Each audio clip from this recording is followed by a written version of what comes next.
Scene script. Have you ever wondered why some people stay in abusive relationships? Let's dive deep into the world of relationship abuse, a dark realm that, unfortunately, remains a reality for many. Relationship abuse, in its most basic form, is a pattern of behaviors used by one partner to maintain power and control over another partner in an intimate relationship.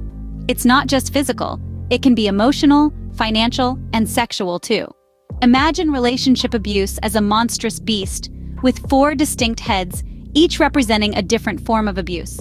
Physical abuse is the most recognizable face of this beast, often leaving visible scars. But the other 3 heads, emotional, financial, and sexual abuse, can be just as destructive, often leaving wounds that are invisible and deep-seated. Now let's talk about the cycle of abuse, a twisted merry-go-round that keeps victims trapped. It begins with tension building, a phase where the victim feels like they are walking on eggshells, trying to avoid triggering the abuser. This tension eventually erupts into an incident, a violent outburst or abusive episode. Following the incident, there's a reconciliation phase. The abuser may apologize, make promises to change, or even blame the victim for their actions. It's a manipulative calm after the storm, which can lull the victim into a false sense of security and hope for change. Finally, there's the calm phase. During this period, the abuser may act as if nothing happened, or they might shower the victim with love and affection. This honeymoon phase often confuses the victim, making them question their experiences and doubt their feelings. And then, the cycle begins again.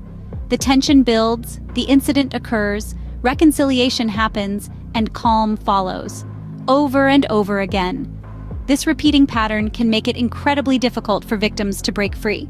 Understanding the cycle of abuse is the first step towards breaking free. The recent lawsuit filed by Cassie against Diddy provides a chilling example of relationship abuse. Today, we're diving into this high-profile case that's making waves across the globe. Cassie, a renowned singer and model, has recently filed a lawsuit against her ex-boyfriend, the music mogul Sean Diddy Combs. The lawsuit details a series of disturbing allegations, painting an unsettling picture of a pattern of abuse that spanned the course of their decade-long relationship. It starts with the claim that Diddy exerted control over Cassie's career, using his influence in the entertainment industry to manipulate and constrain her professional life. The lawsuit alleges that this was a part of a larger pattern of control and coercion, a common tactic used by abusers to establish power over their victims. The allegations don't stop there. Cassie has also accused Diddy of physical and emotional abuse, including several instances of assault. These claims, if proven true, reveal a deeply troubling cycle of abuse, where periods of calm were followed by escalating tension and violent outbursts. But perhaps one of the most distressing parts of the lawsuit is the claim that Diddy forced Cassie to return to him after she tried to leave, using threats and intimidation to keep her from breaking free. This behavior, known as coercive control, is a form of psychological abuse designed to make the victim feel trapped and powerless. What makes this case particularly striking is its high-profile nature. Both Cassie and Diddy are well-known figures in the music industry, and their relationship was once seen as a symbol of success and power. But behind the glitz and glamour, the lawsuit alleges a much darker reality. It's important to remember that these are still allegations, and they are yet to be proven in court. However, the lawsuit has already sparked important conversations about relationship abuse and the power dynamics that allow it to persist. This high-profile case brings the harsh reality of relationship abuse into the spotlight. And as we continue to delve into this topic, let's remember that understanding is the first step towards change. Why do victims stay in abusive relationships? The answer is more complex than you might think. It's a question that often arises when discussing relationship abuse. The simple answer? It's complicated. To start, fear plays a significant role. This fear can take many forms, from the fear of physical harm to the fear of damaging reputations or even fear of being alone. In many high-profile cases, like that of Cassie and Diddy, the fear of public scrutiny can be overwhelming. Then there's love. Yes, you heard it right, love. It's hard to understand, but victims often harbor feelings of love for their abusers. They may remember the good times and cling to the hope that the person they fell in love with will return, pushing the harsh reality of abuse into the shadows. This was evident in the Cassie and Diddy case, where despite the abuse, there seemed to be genuine love and affection. Financial dependency is another reason. Many victims rely on their abusers for financial support, Without the means to support themselves, they feel trapped in the relationship. In the entertainment industry, where financial power dynamics are often skewed, this is a common occurrence. Lastly, hope for change. Victims often stay because they believe their abuser will change. They hold on to the promise of better days, of apologies that come with the sunrise after a stormy night. This hope, however fragile, can keep victims tethered to their abusers, as seen in the Cassie and Diddy case. These factors intertwine, creating a complex web that can make leaving an abusive relationship incredibly difficult. It's not as simple as just walking away. It's a struggle, a battle against fear, love, financial dependency, and hope for change. Understanding why victims stay is crucial in providing them with the right support and resources. It's not about blaming the victim, but about understanding their struggle, empathizing with their situation, and providing the support they need to break free. Why do victims take so long to come forward? The reasons are multifaceted and complex. You may think, if someone is being abused, why don't they just report it? But it's not that simple. Firstly, there's the fear of retaliation.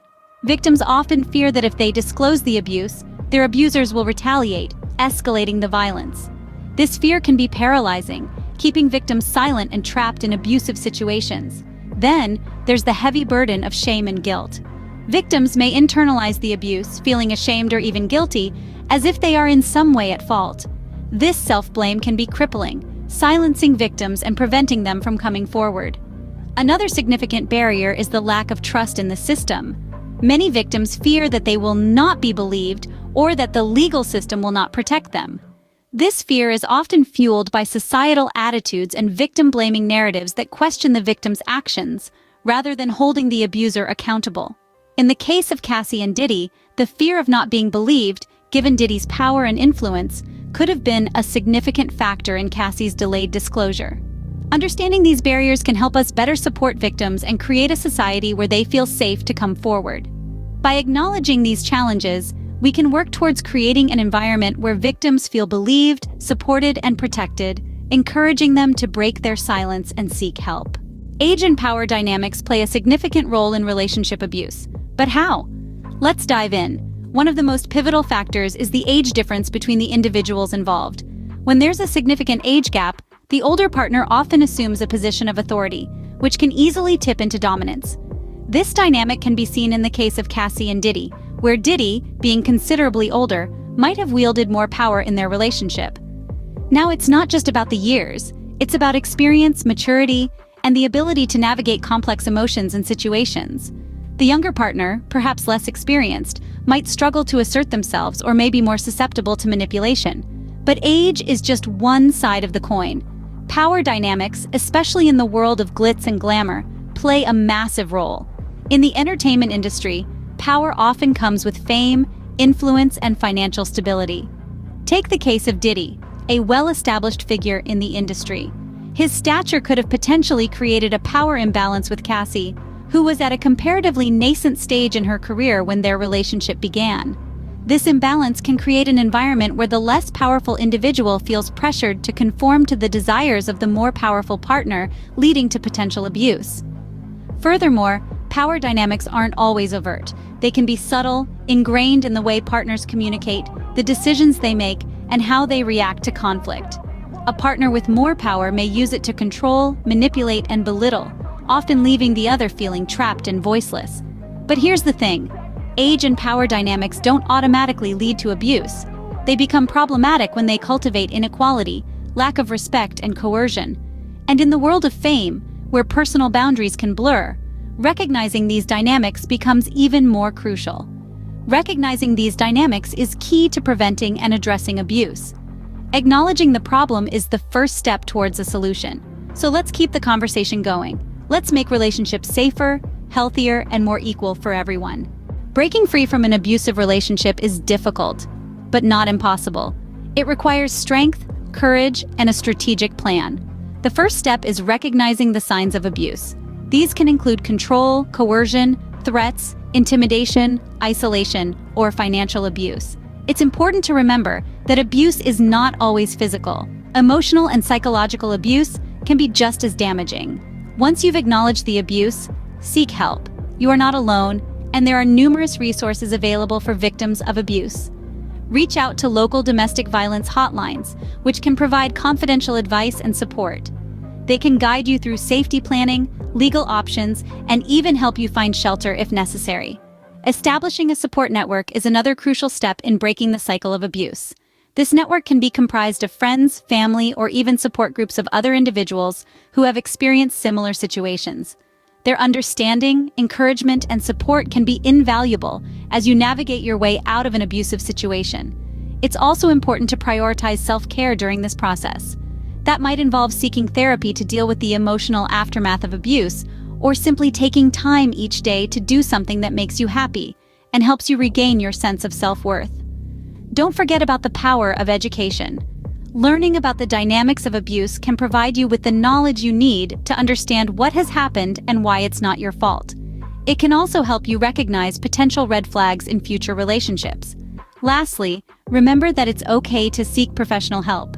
Therapists and counselors who specialize in domestic abuse can provide you with the tools and strategies to heal and move forward.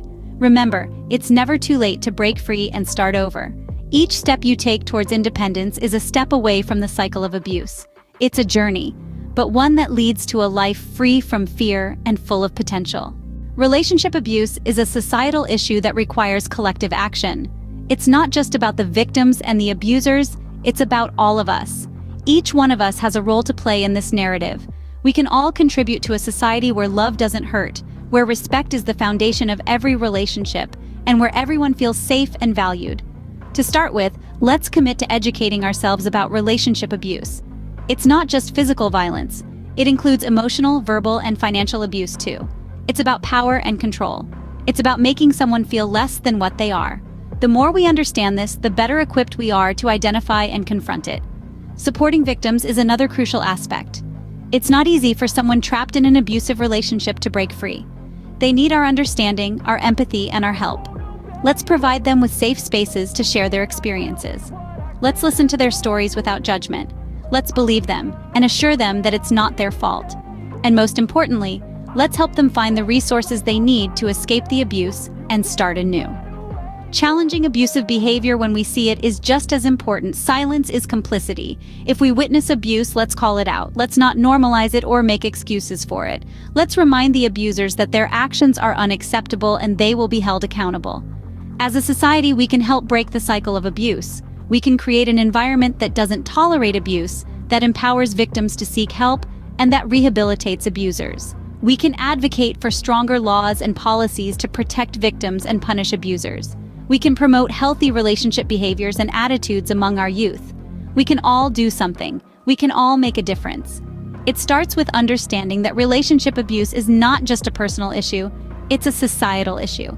And it ends with each one of us standing up against it, in whatever way we can. Together we can help end relationship abuse. We've covered a lot of ground today, from understanding relationship abuse to discussing the Cassie and Diddy lawsuit. It's been a journey that has taken us through some challenging topics, yet they are crucial to our collective consciousness and societal growth.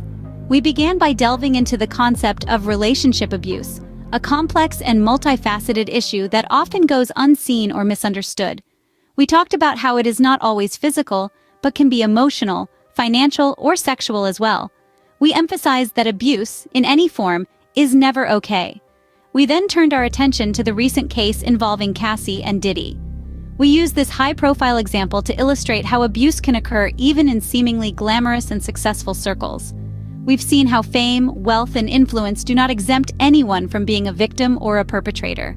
We also explored why victims of abuse sometimes stay in harmful situations, or even return to their abusers. Fear, manipulation, love, financial dependence. These are just a few of the many reasons that can make leaving an abusive relationship incredibly difficult.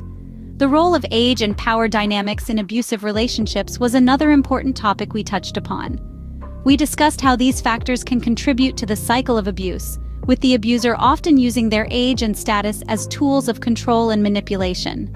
But it wasn't all bleak. We also shed light on how to break the cycle of abuse. We emphasized the importance of recognizing the signs, seeking help, and standing up against such behavior. In our call to action, we appealed to each one of you to take a stand, to reach out to those who might be in need, and to keep educating yourselves and others about these issues. In conclusion, subscribe to the channel, like the video, share the video and comment below so that we can continue the conversation. Understanding relationship abuse and taking action to prevent it is not just a personal responsibility, it's a societal one. Remember, change starts with understanding. Let's keep the conversation going.